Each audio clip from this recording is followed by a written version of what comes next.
ललितपुर के विष्णु तिवारी का केस आपने सुना होगा।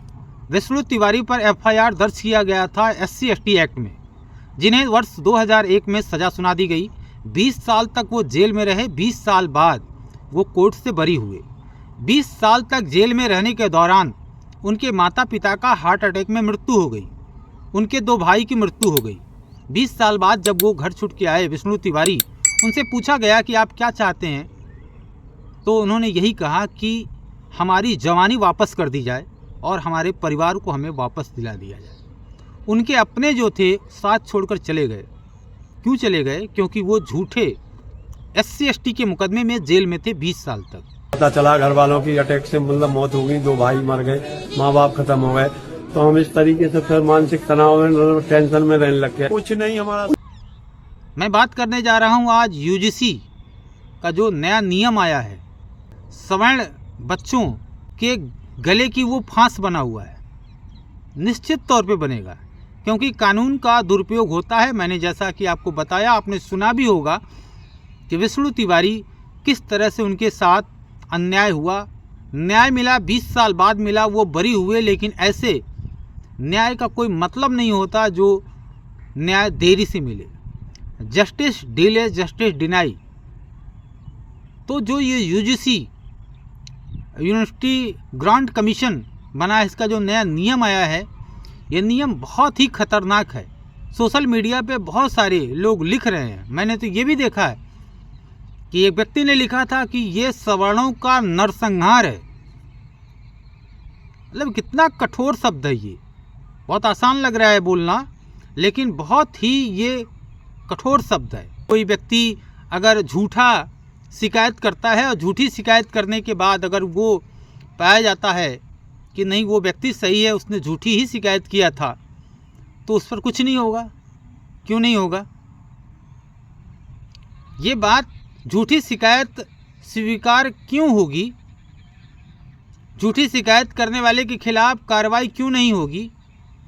और ये ज़रूरत क्या है कहने की कि इसमें दलित, पिछड़ा, अल्पसंख्यक, बाकी समुदाय के लोग जो जोड़े गए हैं, इनके खिलाफ कोई भेदभाव करेगा तो उसके खिलाफ कार्रवाई होगी।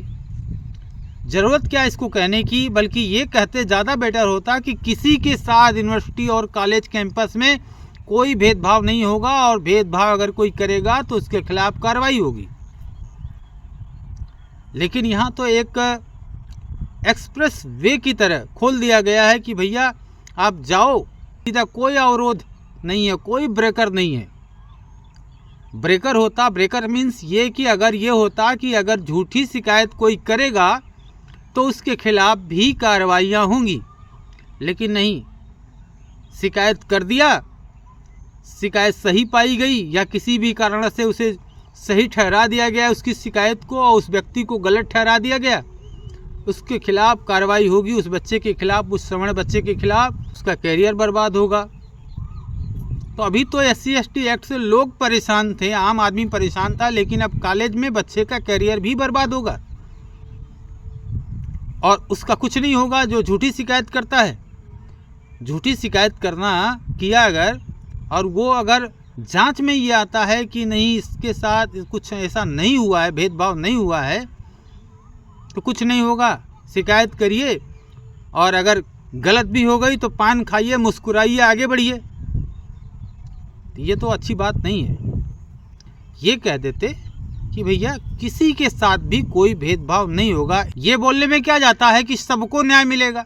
इतनी ही बात अगर जोड़ दी जाती कि कोई झूठी शिकायत करेगा तो उसके खिलाफ भी कार्रवाई होगी, इतना ही बहुत है।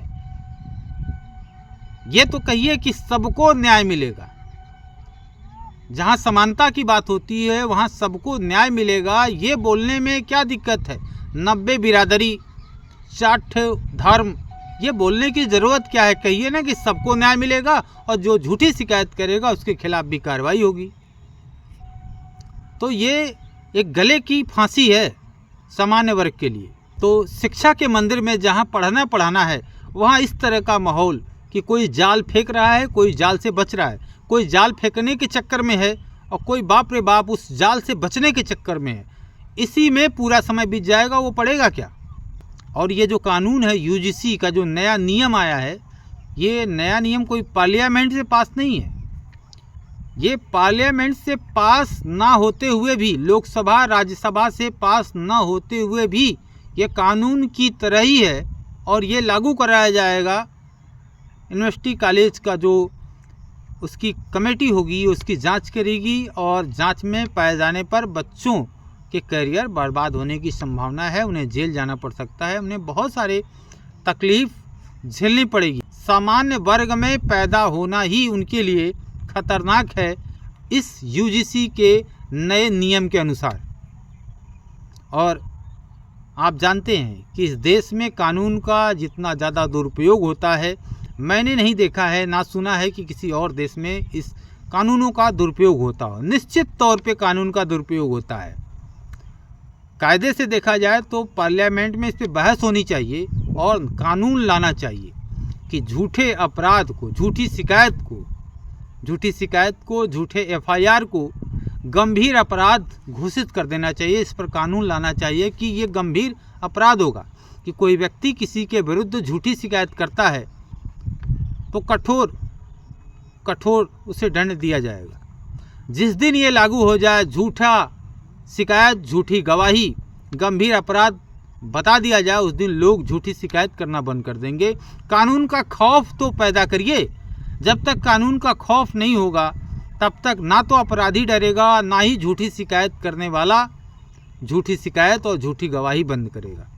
इसलिए आज ज़रूरत है कि झूठी गवाही, झूठी शिकायत को गंभीर अपराध पर एक कानून बनाया जाए, इसे गंभीर अपराध बताया जाए।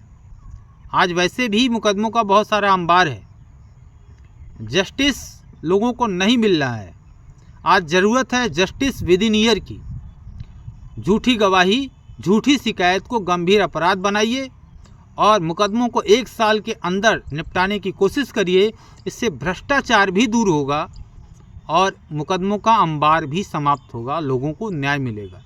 अन्यथा विष्णु तिवारी की तरह लोग 20 साल जेल में रहेंगे और उनकी जवानी चली जाएगी, उनके घर, उनके अपने लोग चले जाएंगे। तो आवाज़ उठाइए। आप किसी भी कम्युनिटी से हैं, आपको बोलना चाहिए। ये केवल सामान्य वर्ग की समस्या नहीं है, ये ओबीसी समाज की भी समस्या है, क्योंकि वो बच्चा जो SC/ST समुदाय से होगा वो उन पर भी शिकायत कर सकता है।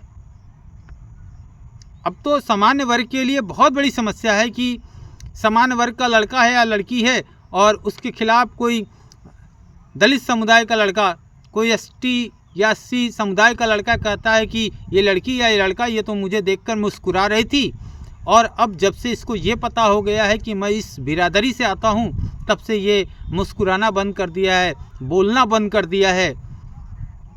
भेदभाव के आधार पर उसके ऊपर कार्रवाई हो सकती है, इतना ही काफ़ी है। उसके बाद उस सामान्य वर्ग की लड़की है या लड़का है, उसका करियर बर्बाद होगा, उससे कॉलेज से निकाला जा सकता है, उसे जेल भी भेजा जा सकता है। इसलिए ज़रूरी है कि झूठ बोलने वाले पे, झूठी शिकायत करने वाले पे, झूठी गवाही करने वालों को कठोर से कठोर सज़ा मिले। झूठी गवाही, झूठी शिकायत, झूठी FIR कोई करता है तो उसको गंभीर अपराध बताया जाए। और कोई भी मुकदमा जो इतने दिन तक चलता है, बेहतर होगा कि narco polygraphy, brain mapping test करवाइए ताकि पता चले लोगों को, और इस आधार पे मुकदमे को समाप्त किया जा सकता है। और ये कानून जो अभी मौजूदा कानून है, इससे कुछ नहीं हो, इसकी खौफ नहीं है किसी को। जिस दिन इसकी खौफ लोगों को हो जाएगी, उस दिन लोग दुरुपयोग करना बंद कर देंगे, भ्रष्टाचार बंद कर देंगे, कानून का दुरुपयोग करना बंद कर देंगे। इसलिए आवाज़ उठाइए और झूठी गवाही, झूठी FIR, झूठी शिकायत, इस तरह के लोग शिकायत करते हैं, इन शिकायतों को ख़त्म करने के लिए कठोर कानून बने। और ख़ासकर मैं आज ये वीडियो बना रहा हूँ, UGC का जो नया नियम आया है, इस आवाज़ को आप ज़रूर उठाइए, इसको शेयर करिए, क्योंकि अगर आज आप सोएंगे तो कल आपकी आने वाली पीढ़ी आपको गाली देगी कि मेरे दादा, मेरे पिता क्या कर रहे थे। आज हम लोग झेल रहे हैं तो कल वो सो रहे थे। ये नफ़रत के जो बीज समाज में तो बो ही रहे थे, अब वो यूनिवर्सिटी और कॉलेजों तक पहुंच रहा है और ये जहर है ना, जल्दी समझ में आ जाए। अपनी राजनीति करिए लेकिन कॉलेजों और यूनिवर्सिटियों तक इसको मत आने दीजिए। वहाँ बच्चे पढ़ने जाते हैं, अगर इस तरह की वहाँ भी सियासत को डालेंगे तो वो बच्चे पढ़ेंगे नहीं, इसी जाल में बुनते और उधड़ते रह जाएंगे। और किसी भी देश को बर्बाद करने के लिए कोई हमला सीमाओं पर करना नहीं होता है, बल्कि उसको अगर बर्बाद करना है तो वहाँ के बच्चों को बर्बाद कर दीजिए, वहाँ की युवा पीढ़ी को बर्बाद कर दीजिए। वो बर्बाद हो जाएगा तो विश्व गुरु अगर बनना है तो विश्व गुरु इस यूजीसी जैसे कानून लाके, घटिया कानून जो और बन रहे हैं, इस तरह के कानून बनाकर आप विश्व गुरु नहीं बन सकते। विश्व गुरु बनने के लिए यहाँ के बच्चों को, यहाँ की युवा पीढ़ियों को में न्याय हो, समानता हो। ये समानता का पैमाना नहीं है कि आपने लगा दिया कि एक वर्ग को अलग कर दिया, वो डर से स्कूल नहीं जाएगा। तो यूजीसी का नया नियम बहुत ही खतरनाक है और ये जातीय संघर्ष को बढ़ाएगा, कम नहीं करेगा। धन्यवाद।